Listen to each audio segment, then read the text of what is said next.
عن عامر بن ربيعة قال رأيت النبي صلى الله عليه وسلم ما لا أحصي يتوسك وهو صائم رواه الترمذي وأبو داود. حضرت عامر بن ربیعہ رضی اللہ تعالی عنہ سے روایت ہے، فرمایا رأیت النبی صلی اللہ علیہ وسلم، میں نے سردار دو جہان آقا انعامدار رسول اللہ صلی اللہ علیہ وسلم کو دیکھا. کتنی بار دیکھا؟ ایک بار، دو، تین، چار نہیں، مالا احصی. اتنی بار میں نے سردار دو عالم کو دیکھا کہ میں شمار نہیں کر سکتا. صحابہ ایسے خوش قسمت تھے کہ رأیت النبی صلی اللہ علیہ وسلم، میں نے اپنی آنکھوں سے رسول اللہ صلی اللہ علیہ وسلم کو دیکھا. کون سی حالت میں دیکھا؟ کون سے عمل میں دیکھا؟ یتوسک وہو صائم.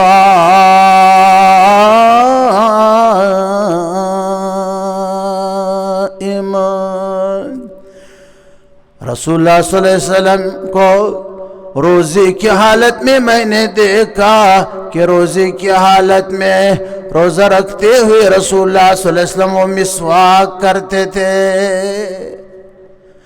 لوگ رمضان میں مسواک نہیں کرتی اور بار بار پوچھتی کہ مولانا صاحب مسواک کرنے سے روزہ توڑتا ہے نہیں توڑتا ہے، روزے پر اثر پڑتا ہے نہیں پڑتا ہے؟ کوئی اثر نہیں پڑتا. رمضان میں مسواک کرنے کی اور زیادہ ثواب ہے. جی میں نے سنا ہے کہ موسیٰ علیہ السلام کو خدا نے وہ منع فرمایا کہ تو نے کیوں مسواک کیا، اور حدیث میں نے سنا ہے کہ روزہ دار کی منہ کی جو بو ہے وہ خدا کو مشک و عنبر سے زیادہ پسند ہے.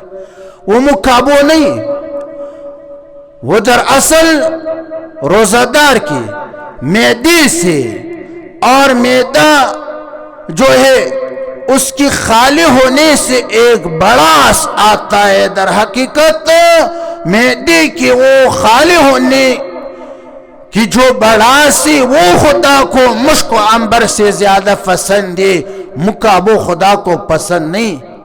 اور تیری مسیح تو ویسے بھی رمضان میں بھی بغیر رمضان میں بھی ہر وقت تیرے مسیح نسوار کی بو آتا ہے، یا فان کی بو آتا ہے، یا ماوا کی بو آتا ہے.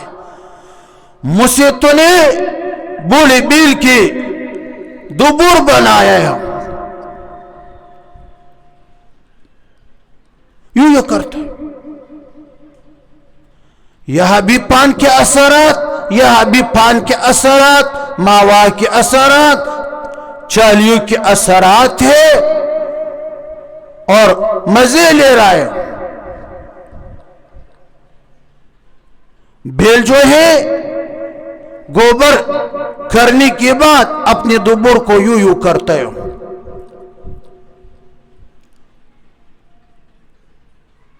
تو نے مجھے وہ بیل کی دبر بنایا ہے. پان پہ لعنت ہو، نسوار پہ لعنت ہو، مسواک اٹھاؤ، مسواک کر.